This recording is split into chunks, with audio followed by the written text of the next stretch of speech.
Imagine sitting down at your computer, right? Right. You ask your AI coding assistant to build this relatively simple feature, and you just feel like an absolute wizard. Oh, yeah. It's a great feeling. It is. The code is just flowing. The components are snapping together perfectly. But then, maybe 2 hours later, you are suddenly trapped in this agonizing loop. Yeah, I know exactly where this is going. Right. The AI is hallucinating code it already wrote. It's literally overwriting your core logic. Yeah. And what was supposed to be this massive productivity boost has just turned into pure, unadulterated chaos. It's exhausting. It really is. I mean, you were supposed to be 10 times faster. But instead, you're just micromanaging a machine. Well, it is an incredibly common and honestly incredibly frustrating experience right now for developers. We have these, monumentally powerful tools at our fingertips, but the unstructured way we're interacting with them is often creating just as much technical debt as it is working software. Which brings us to exactly why you are joining us today. Welcome to the Deep Dive. We are thrilled to have you with us because today's mission is one that, honestly, every single person touching a code base right now needs to hear. Absolutely. We are decoding how to successfully build software with AI without losing your mind or, your project's context. And we have a really fantastic stack of sources to help us navigate this today. We are looking at a highly practical, sort of in-the-trenches workflow guide by a software engineer named Helder Barato-Berto. Right, his piece on exactly how he uses Claude Code. Exactly. Plus, we have this brilliant conceptual breakdown from an IBM technology video to kind of frame the whole discussion. Yes, and to see where this is all heading at a massive enterprise scale. We also have a deep architectural analysis of the latest AI tooling by ThoughtWorks distinguished engineer Brigitte Buckler. It's just the perfect mix of everyday practice, high-level theory, and, a really critical look at the future of the industry as a whole. Because the reality is, AI coding is evolving so rapidly. We are officially moving away from just tossing a vague prompt into a chat window and crossing our fingers. Thank goodness. Right. We are entering the era of spec-driven development, or SDD. But to understand why SDD is so critical, we really have to look at how most of the world is currently doing it wrong. Oh, they're definitely doing it wrong. Yeah. And the IBM video captures this perfectly with a term that is just so incredibly accurate. They call it vibe coding. Vibe coding. I mean, it sounds relaxed, right? Like you're just kicking back and letting the machine do all the heavy lifting. Setting on the vibes. Exactly. But it's actually the root cause of so many modern developer headaches right now. Because, vibe coding is the default mode for most people when they first try AI-assisted development. It's the natural instinct. Right. You sit down, you write an initial prompt like, hey, build me a user dashboard in React. And the AI spits out some boilerplate. Yeah. You look at it, you don't really have a master plan, so you just react to what it gave you. You're just winging it. You're totally winging it. You say, actually, change this button color, or let's use a different data fetching library. You are just going back and forth improvising. And in the beginning, I mean, it feels like magic. It really does. But essentially, vibe coding completely bypasses the entire traditional software development lifecycle. Completely. You have no requirements document, you have no design phase. You're just throwing paint at the canvas and hoping the AI organizes it into a landscape. Exactly. And, Helder's article points out precisely why this whole shoot-from-the-hip approach violently falls apart the minute you try to build something complex. The hidden killer here is context loss. Right? Yeah, the hidden killer. So let's think about how a large language model actually works. It has a context window. Think of it as a finite amount of short-term memory for your current conversation. Right, it can only hold so much. Right. So as you vibe code, you are filling that window not just with the final correct code, but with all your false starts, your corrected mistakes, your changing opinions. The context window just gets completely bloated with junk. Precisely. And because of how the attention mechanisms in these models work, as the prompt history gets longer and noisier, the AI literally loses the plot. Just forgets what you're doing. Yeah, it loses focus on the initial architecture you agreed on. It starts contradicting prior agreements, or, and this is the worst, it eagerly regenerates code it already finalized an hour ago, completely overwriting your progress. That is exactly when the magic trick turns into an absolute nightmare. Oh, definitely. A simple 2-hour feature implementation suddenly stretches into 6 agonizing hours. You start second-guessing every single thing the AI outputs. You become a micromanager. Exactly. You end up reading every single line of generated code with intense paranoia, or, you just get so frustrated you abandon the chat session entirely and start over from scratch. Which is exactly why The industry is pivoting so hard towards spec-driven development. SDD contrasts with vibe coding in a very fundamental way. How so, exactly? Yeah. For someone who's maybe new to this whole concept. So instead of prompting for a specific implementation and just hoping the AI guesses your intent, you prompt for behaviors and constraints. You create a binding contract first. Okay, let's unpack this. Because vibe coding basically sounds like handing a contractor a vague sketch on a coffee shop napkin, leaving the site, and then being absolutely furious when the house they build is missing a roof. That is a perfect analogy. Right. But with spec-driven development, we're forcing the AI to sit down with us, review the architectural blueprints, and formally agree on the materials and constraints before anyone is allowed to pick up a single hammer. Exactly. You are removing the ambiguity before the execution even begins. And what's wild is that SDD actually turns traditional development completely on its head. How do you mean? Well, historically, developers wrote the code first, right? And then maybe if the project manager yelled at them enough, they wrote the documentation after. Oh yeah, docs were always an afterthought. Always. Or, with test-driven development, you wrote the test, then the code. But SDD changes the fundamental sequence to this. Specification, then design, then code. So if vibe coding is the napkin sketch, how do we actually create these blueprints without getting bogged down in endless administrative paperwork? Because developers hate writing documentation. They despise it. So let's dive into Helder's practical workflow because his system is incredibly elegant for everyday use. It is very lean. He doesn't use massive, bloated enterprise systems. He literally just uses simple markdown files. Right, and step one in his workflow is a hard, non-negotiable rule. Do not write code immediately. Never start with the code. When he opens Claude Code, he actually switches into what is called plan mode using Shift and Tab.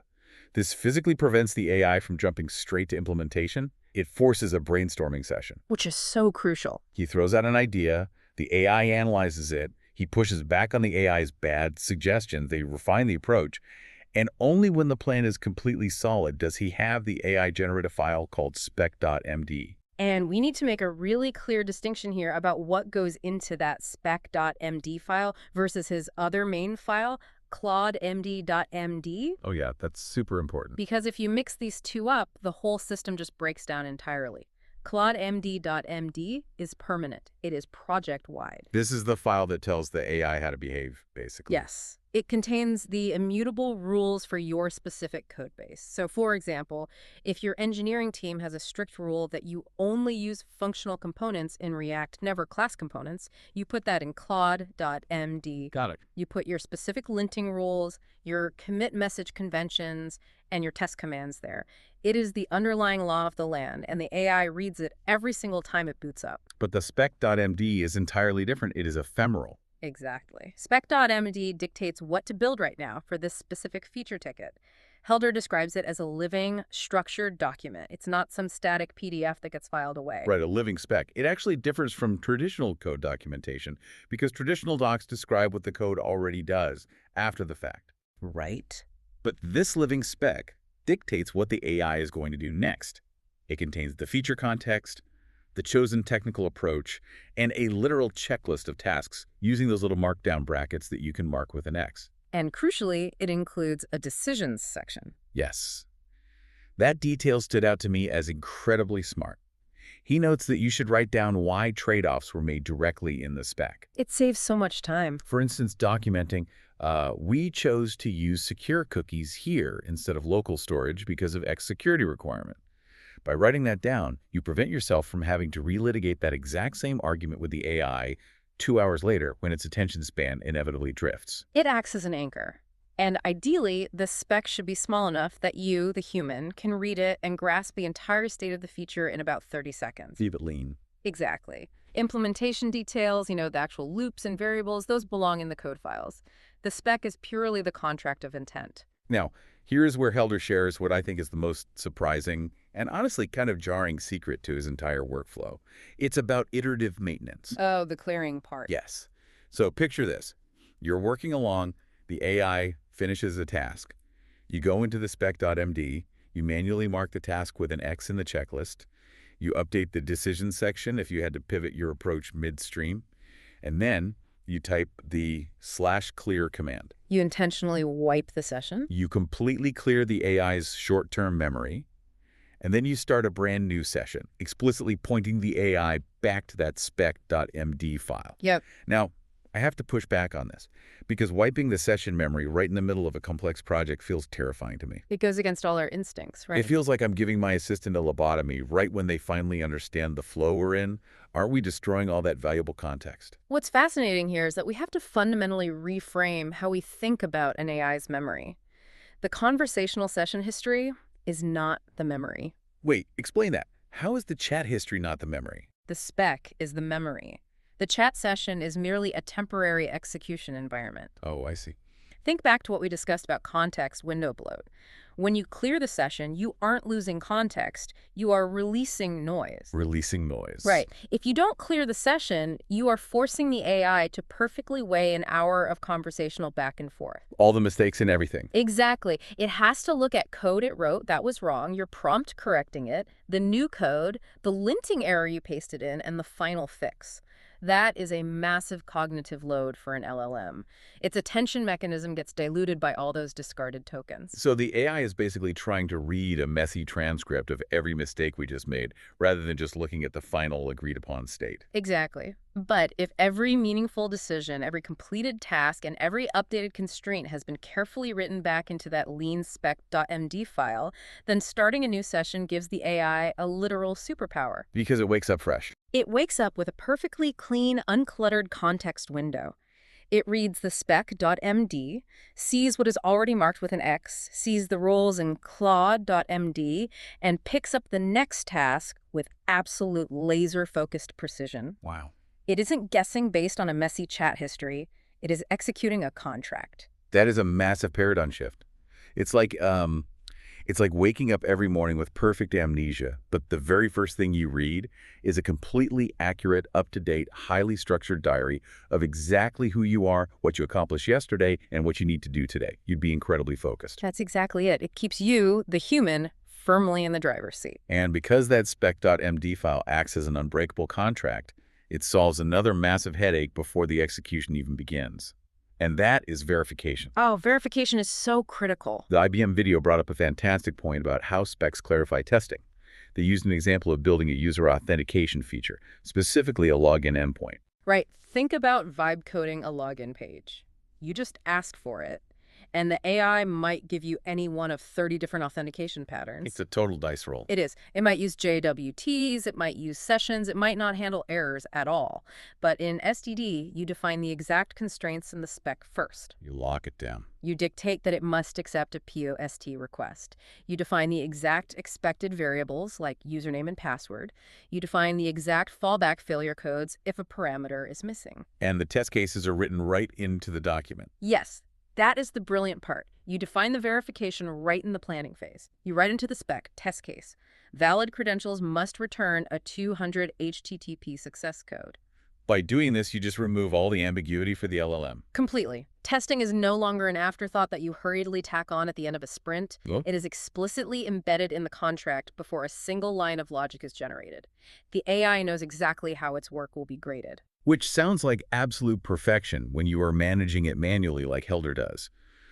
But, the tech industry never stops at manual processes. No, we love to automate everything. I can't imagine a massive enterprise team manually typing out markdown files all day. Someone has to be trying to automate this. Which transitions us beautifully into Brigitte Buckler's evaluation from ThoughtWorks. Yes, her piece is fascinating. She looked at how the industry is trying to build really heavy automated tooling around SDD, tools like Kiro, Spec-Kit by GitHub, and Tessel. And they are pushing toward this concept called spec-a-source. Spec-a-source is a radical, almost provocative idea. Sounds intense. It's the highest possible level of SDD implementation. In this model, the specification is the only file the human ever edits. You never touch the code. You never actually touch the source code. Yeah. The AI reads your spec and generates the Python, the JavaScript, the HTML entirely on its own, managing the whole file structure behind the scenes. That is wild. Tessel even puts a warning comment at the top of the actual code file saying, generated from spec, do not edit. That sounds like the ultimate developer dream, honestly. You just write plain English requirements, Yeah. and the machine does all the tedious syntax typing. It does sound like a dream, but Birgitta highlights the dark side of this heavy tooling, and it's a massive warning sign for the industry. Yeah. It all comes down to review fatigue. Review fatigue, yeah. Mhm. Balancing the manual review with these AI-generated docs. It's a very real, very dangerous side effect when we over-automate these processes. Let's look at GitHub's Spec-Kit as an example. Okay. To prevent the AI from hallucinating, Spec-Kit uses something called a constitution. How does that work technically? Is it just like a prompt? At a technical level, a constitution functions as an immutable system prompt, or a meta prompt. It is a set of hard-coded behavioral guardrails that the LLM is forced to evaluate its own output against before ever presenting it to the user. So it's policing itself. Exactly. It physically constrains the AI from deviating from the spec.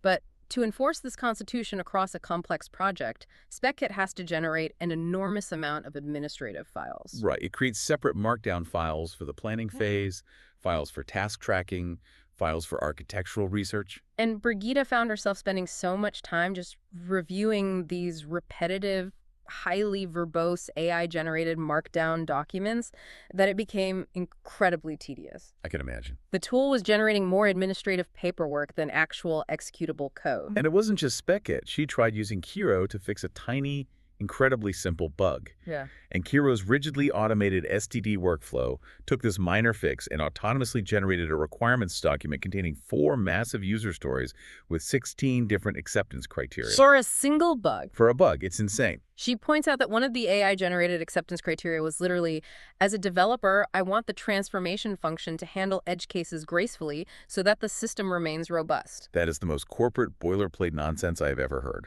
It's absurd. It's absolute overkill for a minor bug fix. She used this fantastic German word to describe it. Verschlimmbesserung. Making something worse in the attempt to improve it. That is the perfect word for it. And here's where it gets really interesting. I have to ask, if I am spending more of my day reviewing a towering mountain of repetitive AI-generated markdown documents than I would spend just reviewing the actual code itself, haven't we completely defeated the purpose of using AI to save time? We absolutely have. That is the exact trap these heavy SDD tools are falling into right now. They are taking a flexible, lean concept like Helder's single 30-second spec.md file and industrializing it to the point of massive friction. Yeah, they're over-engineering it. And if we look back at the history of software engineering, we've actually seen this exact same trap play out before. Wait, really? When? This brings up the ghost of model-driven development, or MDD. Oh, MDD. For those who might not know, MDD was a huge movement in the late 90s and 2000s. The dream was that developers would stop writing code and instead just draw visual models, like highly detailed UML diagrams, or use very specific, rigid text languages. And then what? Then custom generators would read those models and write the Java or C++ code automatically. So the models were basically the specs. Precisely. They were trying to achieve spec-a-source decades ago. Right. But MDD ultimately failed to take over the industry because it was simply too rigid. You had to learn these awkward custom abstractions. The generators were inflexible. If you needed to tweak something custom, the whole system just broke. And how is that different from today? Well, today with LLMs, we don't have those rigid parsing constraints. We can just use natural language, plain conversational English to write our specs. Which lowers the barrier to entry significantly. Anyone who can write a clear sentence can theoretically write a spec. It does lower the barrier, but the price we pay for using natural language with LLMs is non-determinism. Right, because they guess. Unlike the old MDD generators, which did exactly what the diagram said, AI models are probabilistic, they hallucinate, they occasionally ignore instructions, or, as we saw with Kiro, they become too eager and over-apply rules, generating 16 acceptance criteria for a simple bug fix. So we are essentially trading the rigid inflexibility of the old MDD days for the chaotic non-determinism of modern AI. Exactly. So if heavy enterprise automation creates review fatigue, but loose vibe coding creates absolute chaos, Yeah. how does the modern software engineer actually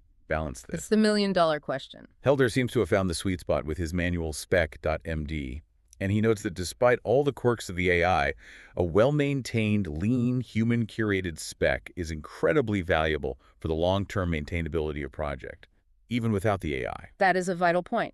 The spec shouldn't just be viewed as a prompt to make the AI do tricks. It evolves into a permanent, highly valuable engineering artifact. Right. Think about the human element here. He says that this spec.md becomes instant onboarding documentation. which is huge. If you get sick and a teammate needs to pick up your feature mid-flight, they don't have to read through 500 lines of undocumented code. They just read the 30-second spec. Yes. It also becomes the absolute perfect template for your pull request description. It tells the code reviewer exactly what changed and why. It's all right there. And months later, when you are debugging a weird edge case at 2 a.m., it serves as a historical record. You don't have to guess why you chose secure cookies over local storage.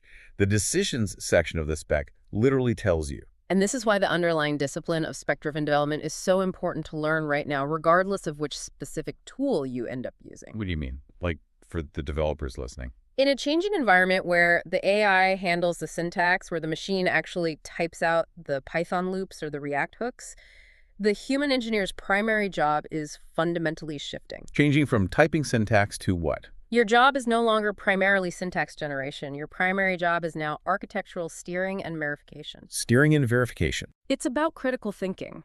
Knowing how to write down what you are building clearly and unambiguously before you actually build it is an ancient engineering discipline.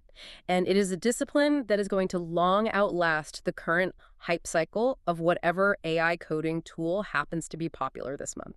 So what does this all mean? To me, it means that clear communication, structured, unambiguous natural language is rapidly becoming the most important programming language on Earth. That is a powerful and accurate way to put it. You have to be able to articulate intent with absolute clarity. If you can't describe the system accurately, the AI simply cannot build it safely. Let's bring it all together for you, the listener. We've gone on quite a journey today. We started by looking at the allure and the ultimate danger of vibe coding. The trap of the napkin sketch. We learned that skipping the planning phase and just reacting to AI output leads directly to context window bloat, hallucinations, and hours of frustrating micromanagement. We then explored the elegant simplicity of Hilder's workflow, using a living, ephemeral spec.md file to dictate what to build, and a permanent Claude.md to dictate how to build it. And most importantly, we learned the value of wiping the AI's session memory to clear the noise, relying on the spec as the single source of truth. And we looked at the bleeding edge of the industry with Brigitta's analysis. We realized that while embedding tests directly into our specs is a brilliant way to ensure verification, we have to be fiercely protective of our own time. Very protective. We must avoid the Verschlimm-Sprung trap of utilizing heavy automation that generates so much documentation that we suffer from review fatigue. The spec must serve the human engineer, not the other way around. If we connect this to the bigger picture, it really does raise a profound question about the future of our profession. In her article, Brigitta quotes GitHub regarding their Spec-Kit tool. They stated that in this new world of software development, code is the last mile approach. Code is the last mile approach. That is heavy. It is. The lingua franca of software engineering is moving to a higher level of abstraction. So I want to leave you with this thought to mull over. If the specification truly becomes the primary source of truth, and AI agents handle all the implementation details below the surface, will the next generation of software engineers ever even learn to read traditional code? Or will they only ever read the specs? That is a wild thought to end on. Just imagine a senior developer in 10 years pulling up a complex repository and never even opening a JS or PY file to see how it works. Just reviewing the markdown constraints and trusting the machine. Given the trajectory of these tools, it's entirely possible that is exactly where we are headed. Well, on that provocative note, we want to warmly thank you for taking the time to go on this deep dive with us today. It is a rapidly changing landscape, but adopting these structured disciplines now will put you miles ahead of the curve. We highly encourage you to try drafting your own lean stack.md on your very next project task before you let the AI write a single line of code. See how it changes your workflow and reduces your stress. Thanks so much for listening, and keep building.